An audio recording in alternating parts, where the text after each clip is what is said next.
आगे लाइफ अपन बनई बहुगे, पैसा खूबे कमाई बहुगे, तोरा से दूर चला जाई बहुगे, कबो न लौट के बहुगे।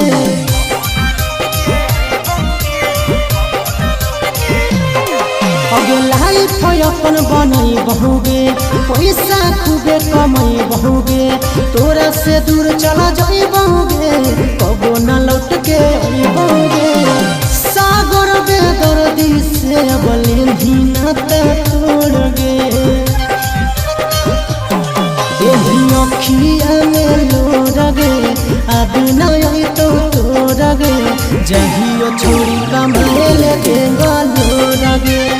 देही अखिया में लोर गे,